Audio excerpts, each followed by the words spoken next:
with President Biden in Washington. We had a very good discussion on the Inflation Reduction Act. There is a striking symmetry between the Inflation Reduction Act and the European Green Deal. Both of them are simultaneously a climate strategy and a strategy for investment and growth. Both of them include funding for just transition, and both include regulatory standards. Only on carbon pricing, a very important instrument, the United States system is still much more limited than ours. In other words, the two biggest and most advanced economies in the world are now moving in the same direction. And therefore, I welcome the Inflation Reduction Act for its massive investment in clean tech. But you might perhaps recall that we discussed it already in November. Some aspects of the Inflation Reduction Act were of concern to us and needed solutions. Now, I am happy to report that we have found solutions. On Friday, President Biden and I confirmed the understanding on electric vehicles that allows European car makers to get access to the US market and thus to US tax breaks. Second, we launched discussions on a critical raw materials agreement. The aim is to ensure that critical raw materials for electric vehicle batteries, whether they are extracted or processed in the European Union, are treated in the same way as if they came from the United States. And thus, this will secure strong supply chains for batteries in Europe and ensure access to the US market. And my third point, we started a transparency dialogue on incentives for the clean tech industry. That's good news overall. But let me be clear, negotiations can only solve some of the most concerning issues. The big bulk of work still lies with us in Europe. We Europeans need to get better at nurturing our own clean tech industry. We need to speed up. We need to simplify procedures. We need to grant better access to public and private finances. And if there's any doubt, let me give you 3 figures that underscore why this is so important.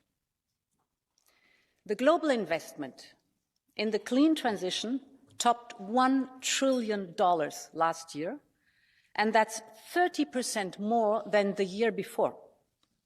And if you look at the global market for net zero technologies, it is set to triple by 2030. So in other words, the race is on. The race on who is going to be dominant in this market in the future. And we must get our act together if we want to stay front runners.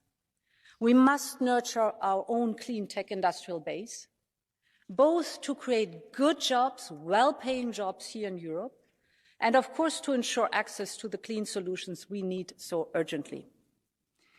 And that's what the European Green Deal Industrial Plan is all about.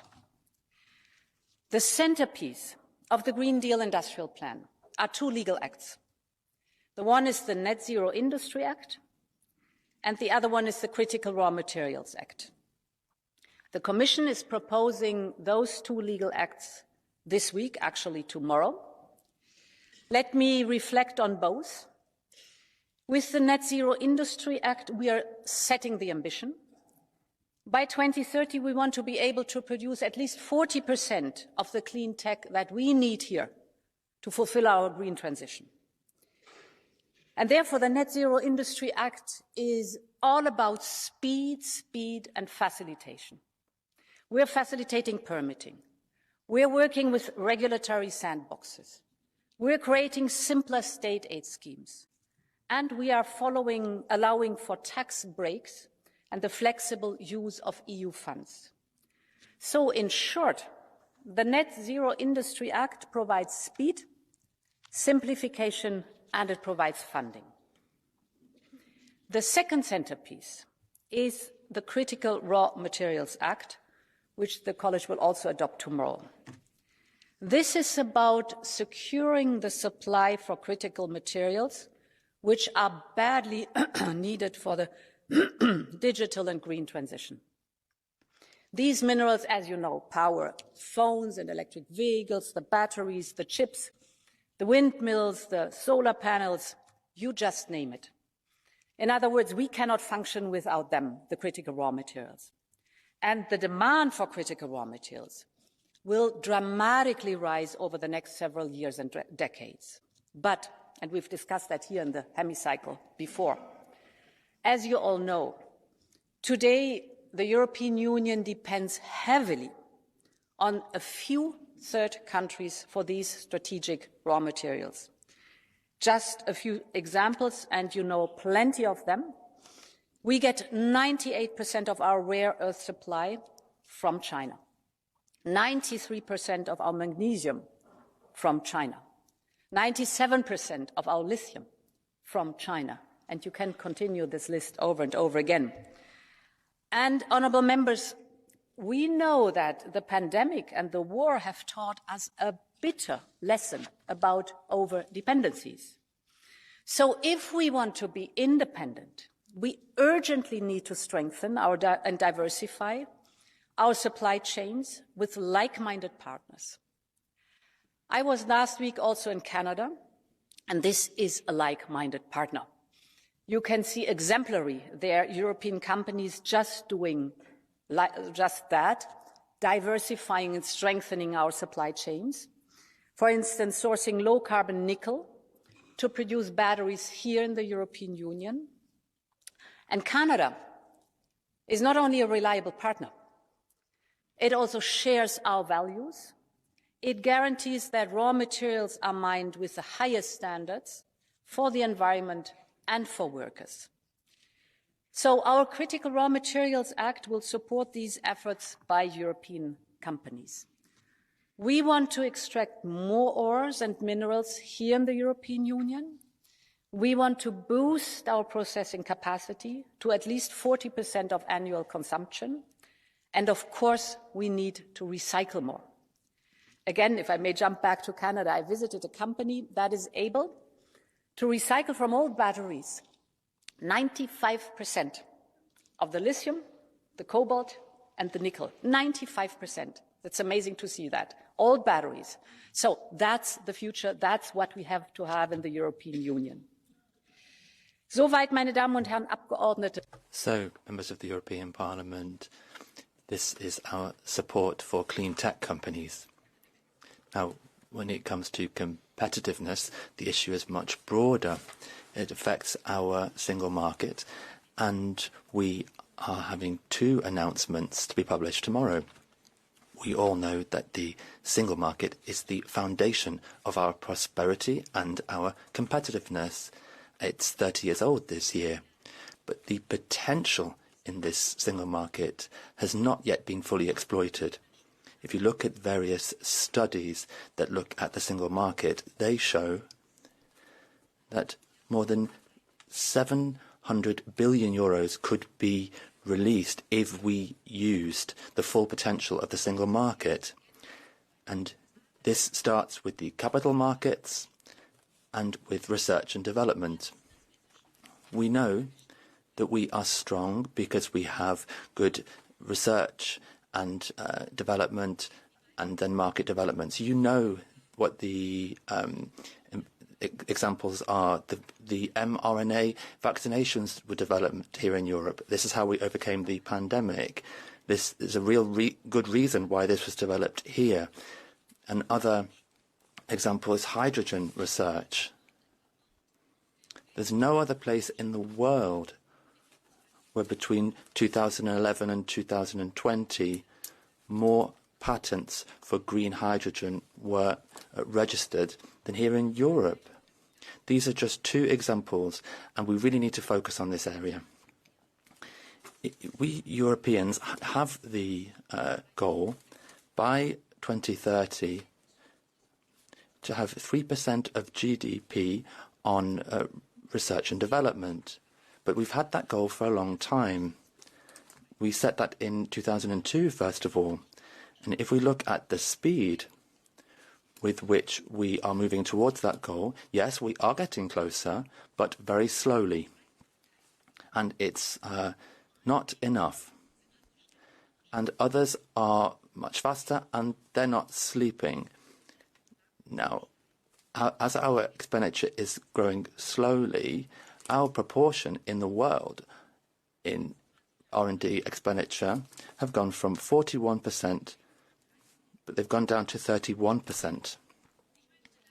And therefore, together with the Swedish presidency and heads of state and government, I would like to propose that this common European objective, that we increase research expenditure to look at why investment in innovation and research and development is so slow here and how we can improve on this. This is not only necessary for researchers, developers and companies, but it's also a very strong signal that we are taking this very seriously. We're taking the issue of competitiveness in the single market very seriously.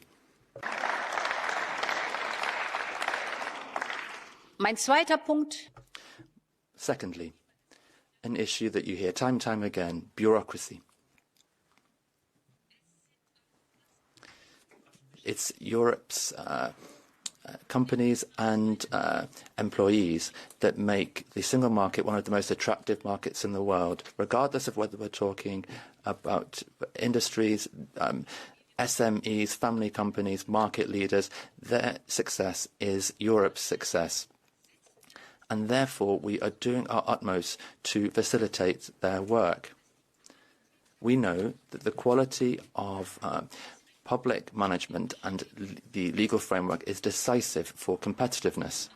And therefore, together, we are paying attention to this, and we want to have comprehensive impact assessments to ensure that Europe's laws do not burden Europe's companies, but that they support them instead. Often we know that it's not just having to provide one certain document that makes things difficult. It's the sum of all the documents that needed to be provided. Therefore, we are going to go do our utmost to see how we can improve Europe's competitiveness and what we can do without. We will be presenting specific proposals in autumn to reduce reporting obligations by 25%. This is not simple, but we must try to do that. Our political priorities are the same because they are important. That is, the European Green Deal, digitalization, and its geopolitical resilience. We set these goals 3.5 years ago. They have been proven to be good, especially during these times of crises. We want to ensure that their implementation is linked to less costs for our SMEs in particular. Now, we've shown this when extending renewable energies, how targeted legislation can lead to more flexible approval procedures. This, in future, should be the rule, and it should not be the exception. And just one final point. Europe's single market is strong. We can be proud of this. We need to do all we can to keep it strong and to extend it. But in the future, there will be some key performance indicators that will guide us in the future. They can provide information about whether Europe's economy is actually becoming more competitive and have discussions about this. What about the proportion of private investment? What about the proportion of companies with fast internet?